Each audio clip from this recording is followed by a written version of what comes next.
Garden रखो ना।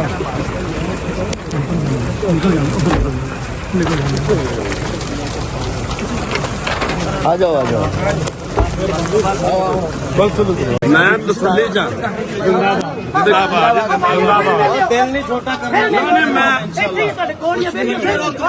चौधरी साहब, आपको आपको आपको बोगस मुकदमे में इन्होंने पकड़ा है, आप क्या कहना चाहेंगे? क्या कहना चाहेंगे आप?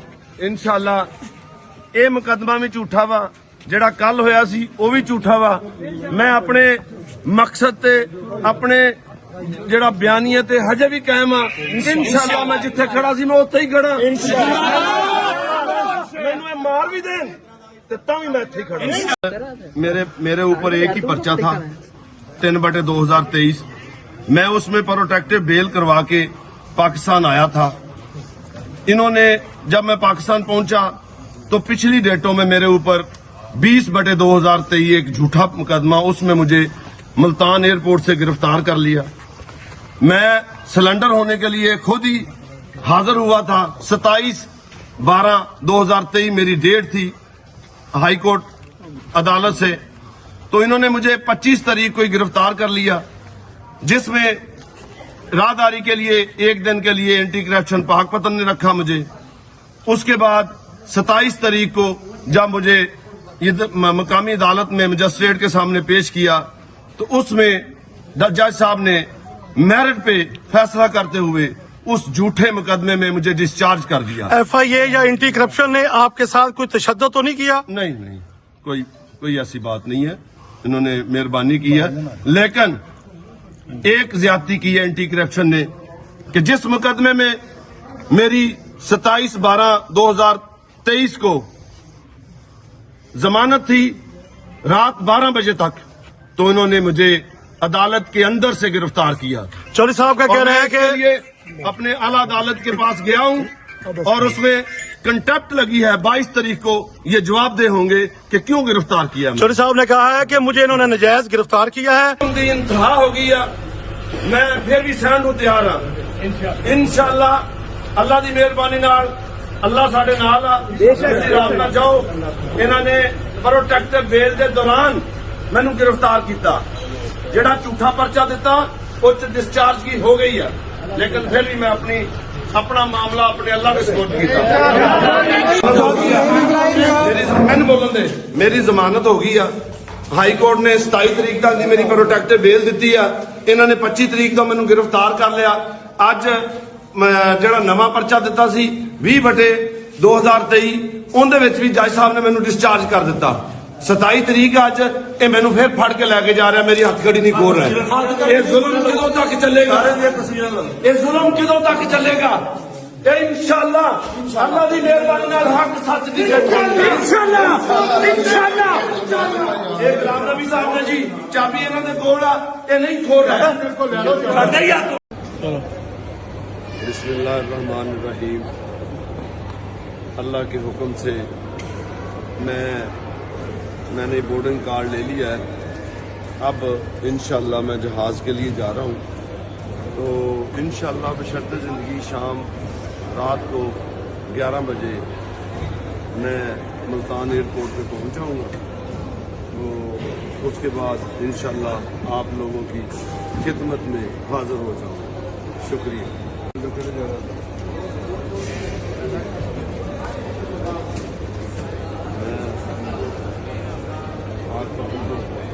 MPTI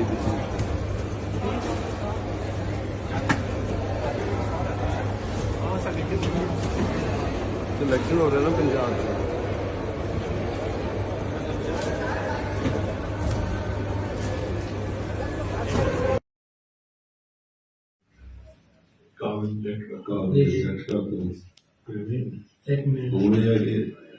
भूमि इतनी करनी, लेकिन हाईकोर्ट में जनरल होते पड़े हरिद्वार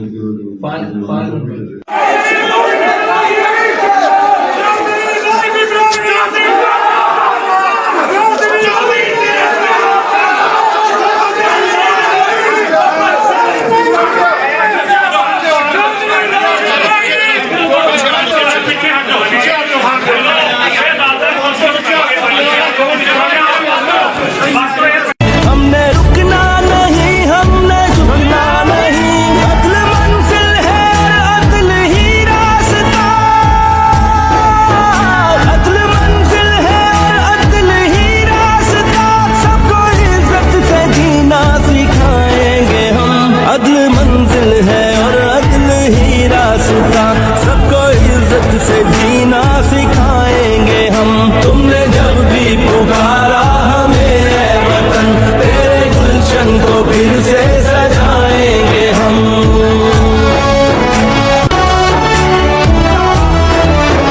हम पे जो भी हुआ हमने जो भी सहा, ना रुकेगा कभी अज़्म का काफिला।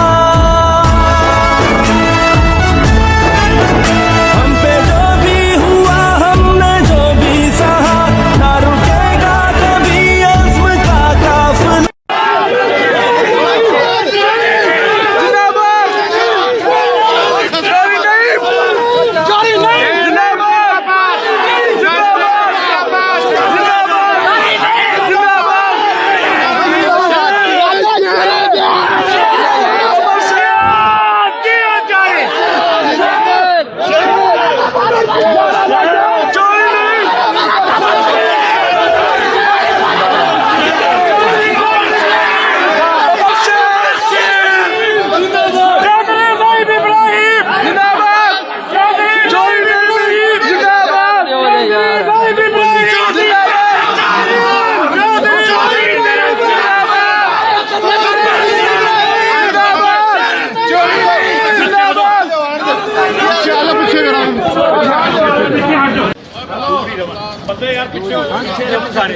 बस दूर हम कोई मिलन की लोड़ नहीं की।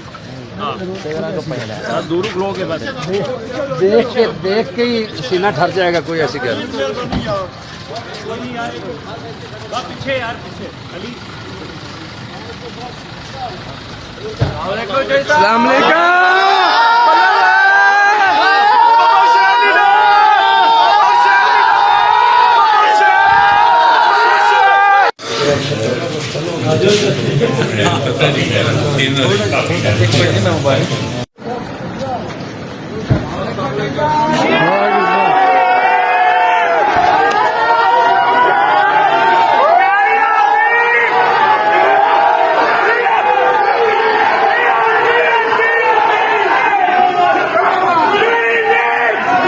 हमने रुकना नहीं, हमने झुकना नहीं, अदल मंजिल है अदल ही रास्ता। अदल मंजिल है अदल ही रास्ता, सबको इज्जत से जीना सिखाएंगे हम। अदल मंजिल है और अदल ही रास्ता, सबको इज्जत से जीना सिखाएंगे हम। तुमने जब भी पुकारा हमें ऐ वतन। करो यार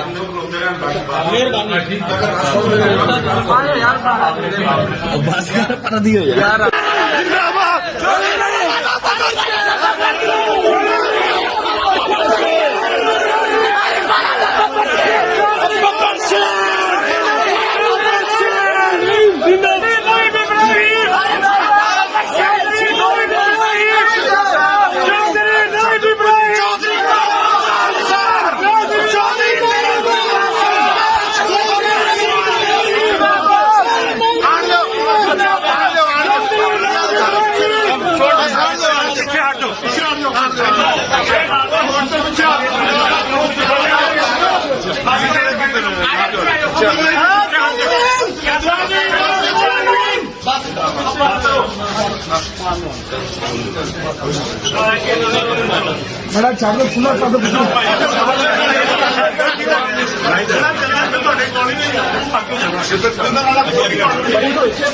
वही मसला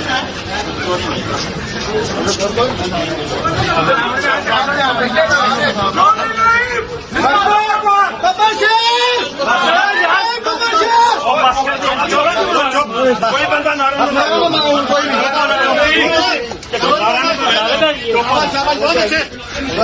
इजी होके कुछ आराम ना इजी होके अस्सलामुअलैकुम सारे भाइयों को मुबारक हो गए, पर्चा डिस्चार्ज हो गया वा, बहुत बहुत मुबारक हो गए।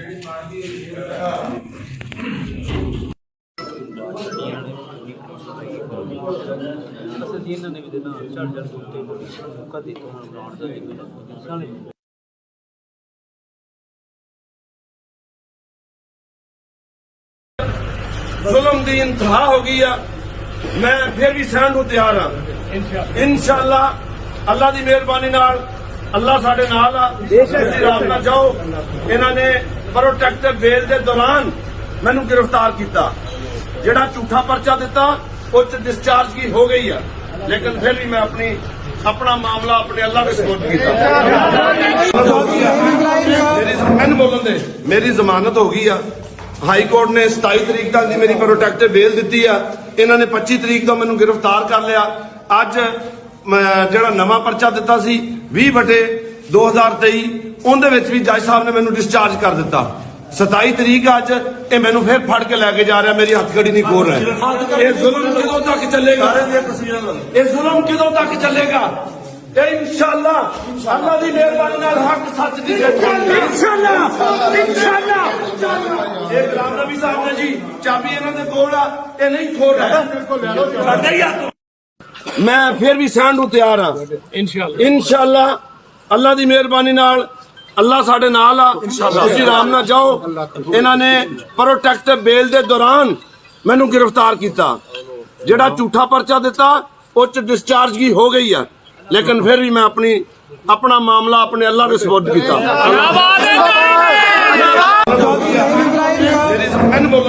ਮੇਰੀ ਜ਼ਮਾਨਤ ਹੋ ਗਈ ਆ। ਹਾਈ ਕੋਰਟ ਨੇ 27 ਤਰੀਕ ਤੱਕ ਦੀ ਮੇਰੀ ਪ੍ਰੋਟੈਕਟਿਵ ਬੇਲ ਦਿੱਤੀ ਆ। ਇਹਨਾਂ ਨੇ 25 ਤਰੀਕ ਤੋਂ ਮੈਨੂੰ ਗ੍ਰਿਫਤਾਰ ਕਰ ਲਿਆ। ਅੱਜ ਜਿਹੜਾ ਨਵਾਂ ਪਰਚਾ ਦਿੱਤਾ ਸੀ 20/2023 ਉਹਦੇ ਵਿੱਚ ਵੀ ਜੱਜ ਸਾਹਿਬ ਨੇ ਮੈਨੂੰ ਡਿਸਚਾਰਜ ਕਰ ਦਿੱਤਾ। 27 ਤਰੀਕ ਅੱਜ ਇਹ ਮੈਨੂੰ ਫਿਰ ਫੜ ਕੇ ਲੈ ਕੇ ਜਾ ਰਿਹਾ, ਮੇਰੀ ਹੱਥਕੜੀ ਨਹੀਂ ਖੋਲ ਰਿਹਾ। ਇਹ ਜ਼ੁਲਮ ਕਦੋਂ ਤੱਕ ਚੱਲੇਗਾ? ਇਹ ਜ਼ੁਲਮ ਕਦੋਂ ਤੱਕ ਚੱਲੇਗਾ? ਇਹ ਇਨਸ਼ਾਅੱਲਾ ਅੱਲਾ ਦੀ ਮਿਹਰਬਾਨੀ ਨਾਲ ਹੱਕ ਸੱਚ ਦੀ ਜਿੱਤ ਹੋਵੇਗੀ। ਇਨਸ਼ਾਅੱਲਾ ਇਹ ਗੁਲਾਮ ਨਬੀ ਸਾਹਿਬ ਨੇ ਜੀ ਚਾਬੀ ਇਹਨਾਂ ਦੇ ਕੋਲ ਆ, ਇਹ ਨਹੀਂ ਖੋਲ ਰਿਹਾ।